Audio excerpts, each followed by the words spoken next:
Shalom, puji Tuhan Bapak Ibu Saudara sekalian. Kita kembali bersama-sama beribadah di sore hari ini. Kita sudah sampai di penghujung bulan Juni dan kita berterima kasih kepada Tuhan karena selalu memberikan kesempatan kepada kita sekalipun kita masih ada dalam kondisi yang membuat kita tidak bisa beribadah di rumah Tuhan. Karena itu mari kita bersama-sama mempersiapkan hati kita supaya kita bisa beribadah dan dari awal sampai pada akhirnya terlebihnya kita bisa menerima firman Tuhan yang kita nanti dengarkan bersama-sama. Baik, sebelum kita mendengarkan firman Tuhan, mari kita berdoa bersama-sama. Bapa di surga, terima kasih buat sore hari ini Tuhan. Kembali Engkau beri kesempatan kepada kami untuk kami bisa beribadah bersama-sama. Terima kasih Tuhan, dan kesempatan ini kami akan mendengarkan firman-Mu. Mari pimpin kami Tuhan, sertai kami dan berikan perlindungan kepada kami. Sehingga Tuhan tidak ada satupun yang bisa mengalihkan perhatian kami kepada hal-hal yang lain. Kami bisa fokus kepada firman-Mu. Dan kami percaya firman-Mu di sore hari ini menjadi berkat buat kami sekalian. Terpujilah nama-Mu Tuhan, berbicaralah. Karena kami sudah siap mendengarkan firman-Mu. Di dalam nama Tuhan Yesus Kristus kami panjatkan doa ini. Amin. Puji Tuhan Bapak Ibu Saudara sekalian. Untuk pembacaan kita di sore hari ini kita baca dari kitab Yoel pasalnya yang kedua, ayatnya yang ke-28. Dan tema dari firman Tuhan ini yaitu Roh Kudus memperbaharui kehidupan. Demikian firman Tuhan. Kemudian daripada itu akan terjadi bahwa aku akan mencurahkan rohku ke atas semua manusia. Maka anak-anakmu laki-laki dan perempuan akan bernubuat. Orang-orangmu yang tua akan bermimpi. Teruna-terunamu akan mendapat penglihatan. Bapak Ibu Saudara sekalian yang dikasihi oleh Tuhan Yesus Kristus, di mana ini adalah janji Tuhan kepada setiap umatnya. Roh Kudus memperbarui kehidupan setiap orang, di mana kita sebagai umatnya yang hidup di hadapan Tuhan melalui Roh Kudus yang dicurahkan oleh Tuhan kepada kita supaya kita hidup di hadapan Tuhan dan sesama kita tentunya hidup kudus. Dan juga melalui Roh Kudus yang dicurahkan ini kepada kita supaya bisa mengubah cara berpikir kita dari berpikir yang tidak benar atau berpikir negatif kepada pikiran yang positif atau pikiran yang benar. Juga Bapak Ibu Saudara sekalian akan mengubah semua sifat buruk, sifat yang tidak baik menjadi sifat yang baik dan tentunya akan bertanggung jawab. Kalau kita membaca di 2 Korintus pasal 3 ayat yang ke-18, Bapak Ibu Saudara sekalian, di sana firman Tuhan berkata bahwa kita semua memandang kepada Tuhan dan yang memancarkan kemuliaannya. Kita menjadi seperti cermin. Dengan demikian Tuhan Yesus yaitu oleh Roh-Nya mengubah kita sehingga menjadi semakin sempurna dan memancarkan kemuliaannya. Artinya kita semua akan mencerminkan kemuliaan Tuhan melalui Roh Kudus dengan muka yang tidak berselubung. Roh Kudus dicurahkan menegaskan kehadiran dan penyertaan Allah serta membangun suatu umat yang hidup sesuai dengan kehendak Allah. agar kita semua bisa dimampukan Bapak Ibu Saudara sekalian untuk menjalani hidup kudus di hadapannya dan tidak tergoyahkan dalam menghadapi situasi seburuk apapun, serta menyadarkan kepada kita sekalian agar kita tidak hidup dalam keangkuhan, namun melalui Roh Kudus kita dibawa untuk hidup kepada penundukan diri kepada otoritas Allah. Kalau kita melihat salah satu contoh di Kisah Rasul pasalnya yang ke-9, Bapak Ibu Saudara sekalian, bagaimana ketika Roh Kudus dicurahkan di hati daripada Rasul Paulus, di mana dia disadarkan atas semua perbuatannya yang tidak baik atau perbuatan jahat, di mana dia punya niat dan keinginan besar untuk membunuh setiap orang yang mau mengikut Yesus dan menghalang-halangi pemberitaan Injil. Dan cerita selanjutnya dikatakan ketika dia sedang berjalan untuk mewujudkan rencananya, di situ Roh Kudus menjamah hatinya dan mengubah kehidupannya sehingga Paulus menjadi seorang yang sangat berguna bagi Tuhan dan dia menjadi seorang penginjil yang sangat terkenal dan hebat.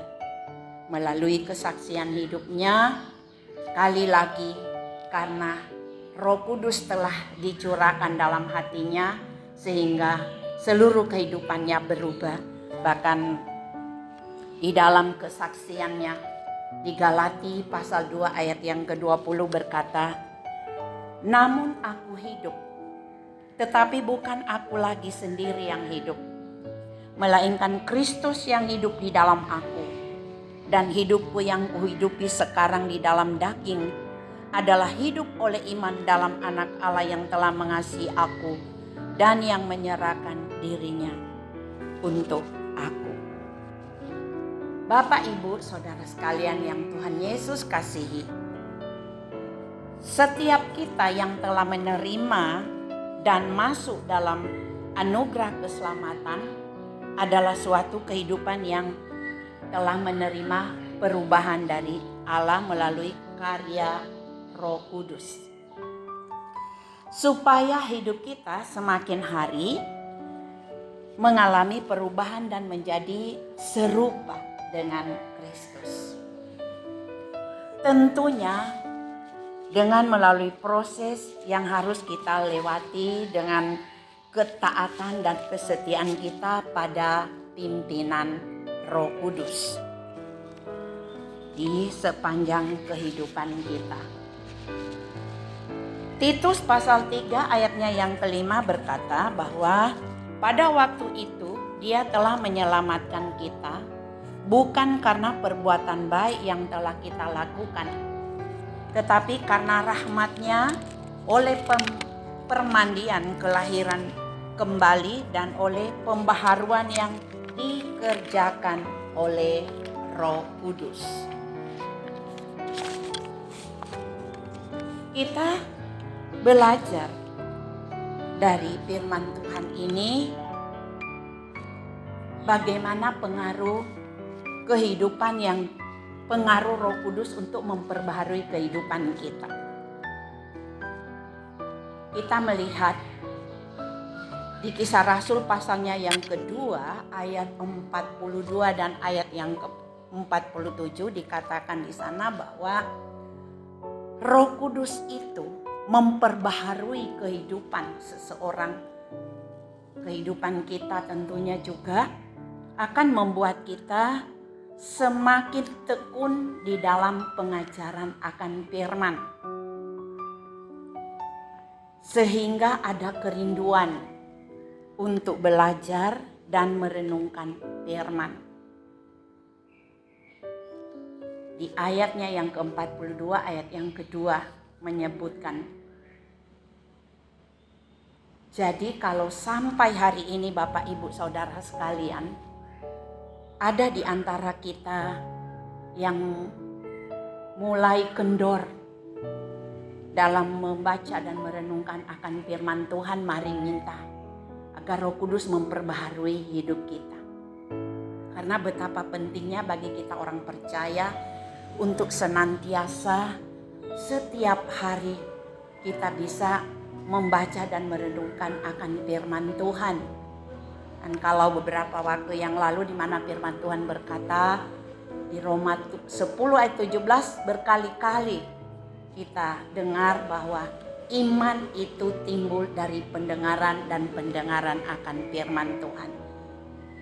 Dan ketika Bapak Ibu Saudara sekalian, kalau kita bisa merenungkan firman Tuhan, ada janji-janji Tuhan diucapkan di kitab Mazmur pasalnya yang pertama, ayat yang pertama dan ayat yang kedua berkata bahwa berbahagialah orang yang tidak berjalan menurut nasihat orang fasik, yang tidak berdiri di jalan orang berdosa, dan yang tidak duduk dalam kumpulan pencemooh, tetapi yang kesukaannya ialah Taurat Tuhan, dan yang merenungkan Taurat itu siang dan malam.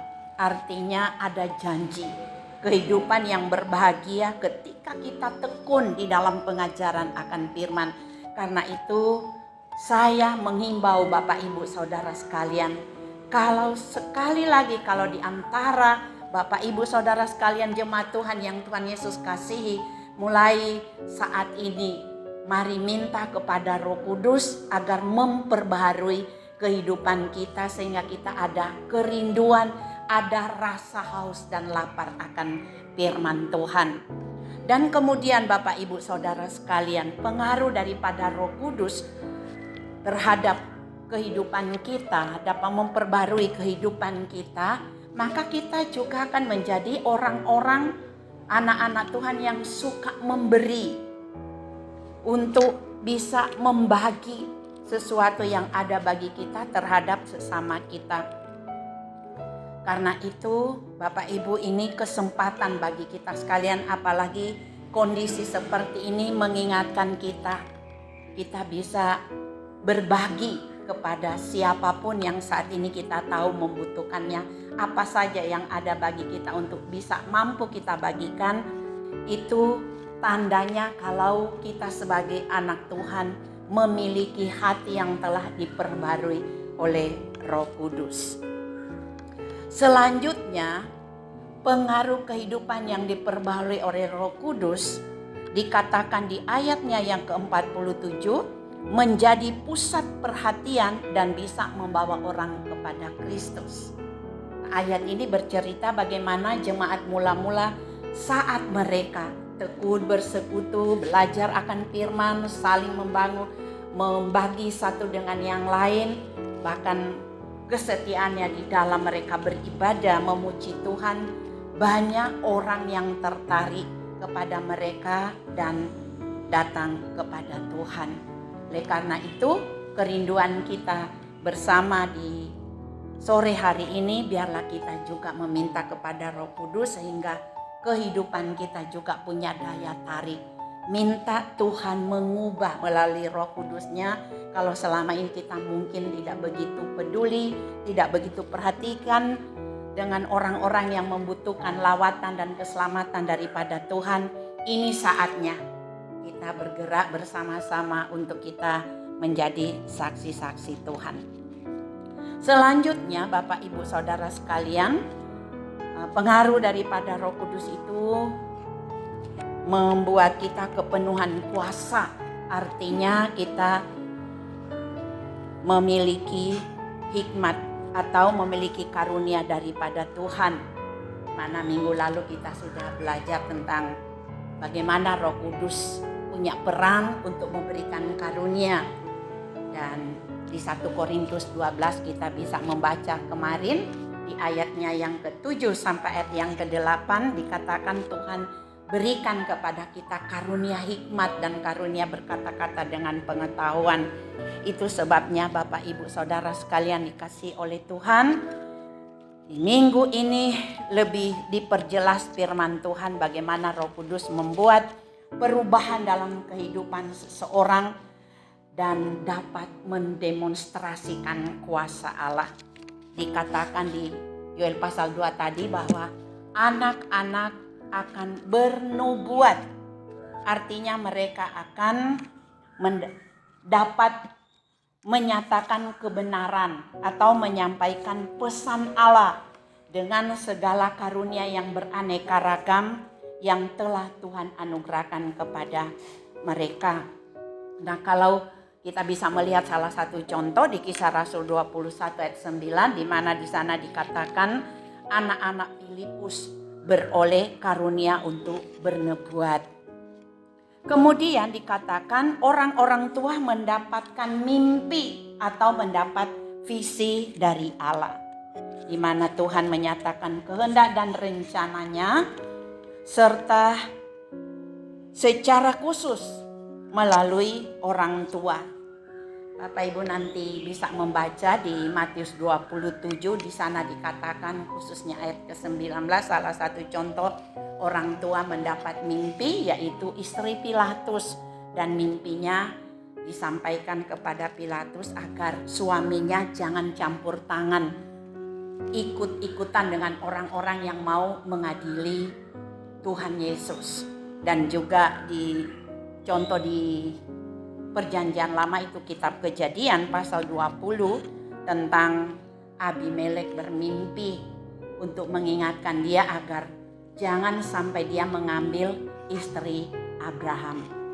Nah, ini Bapak Ibu Saudara sekalian, bagaimana ketika Roh Kudus dicurahkan dan bisa mengubah hati seseorang, baik kepada anak-anak, kepada orang tua, dan selanjutnya dikatakan para pemuda remaja akan mendapatkan penglihatan. Artinya mereka akan mendapat wawasan kehidupan yang selaras dengan hikmat Allah. Kalau penglihatan datangnya daripada Roh Kudus, Bapak Ibu Saudara sekalian, pasti itu akan terjadi. Walaupun sudah bertahun-tahun lamanya akan bisa diceritakan kembali. Di 2 Korintus pasalnya yang kedua, ayatnya yang pertama sampai yang kedua berkata firman Tuhan, "Aku telah mengambil keputusan di dalam hatiku bahwa aku tidak akan datang lagi kepadamu dalam duka cita. Sebab jika aku mendukakan hatimu, siapa lagi yang dapat membuat aku menjadi gembira selain dia yang berduka cita karena aku?" Demikian juga di Habakuk pasal yang kedua ayat yang ketiga. "Sebab penglihatan itu masih menanti saatnya, tetapi ia bersegera menuju kesudahannya dengan tidak menipu, apalagi berlambat-lambat menantikan itu, sebab itu sungguh-sungguh akan datang dan tidak akan bertangguh atau tidak akan berlambat atau tidak akan berhenti." Artinya penglihatan itu daripada Tuhan pasti akan terwujud. Nah, dengan bahagian ini Bapak Ibu Saudara sekalian, khususnya bagi kaum muda dan remaja di mana Roh Kudus telah dicurahkan, bahkan akhir zaman ini kita bisa melihat bagaimana anak-anak muda mulai bermunculan di dalam pelayanan pekerjaan Tuhan. Anak-anak yang kreatif dan multi talenta. Salah satu contohnya bisa kita merasakan Bapak Ibu Saudara sekalian, khususnya anak-anak muda kita, mana mereka punya wawasan-wawasan baru yang Tuhan taruh kepada mereka, dan ini merupakan pekerjaan Roh Kudus. Kalau kita bisa mengingat perjalanan gereja kita ini, dan tidak akan mungkin di masa-masa seperti ini kita bisa membuat video untuk kita bisa menyampaikan pesan Tuhan bagi jemaat yang dimana tidak bisa beribadah di rumah Tuhan. Melalui Roh Kudus bekerja bagi anak-anak muda kita sehingga mereka juga bisa dengan alat-alat yang sederhana dipergunakan di gereja kita, sehingga kita juga bisa menikmati apa yang menjadi hasil karya mereka. Dan juga dikatakan Roh Kudus itu dicurahkan kepada hamba laki-laki dan perempuan, Siapa hamba ini Bapak Ibu adalah orang-orang yang memiliki status sosial yang rendah.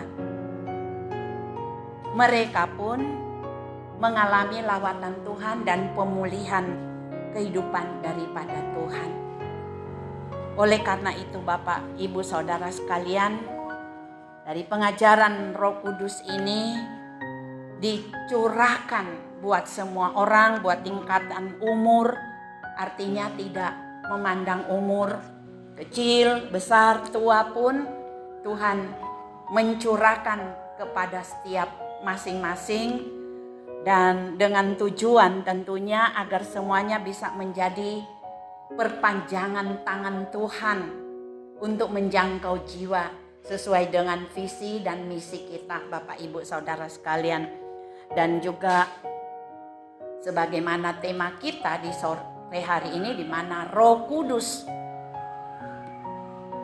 dapat mengubah kehidupan setiap manusia, khususnya bagi setiap orang yang merindukan apa yang ingin supaya Roh Kudus lakukan di dalam kehidupannya.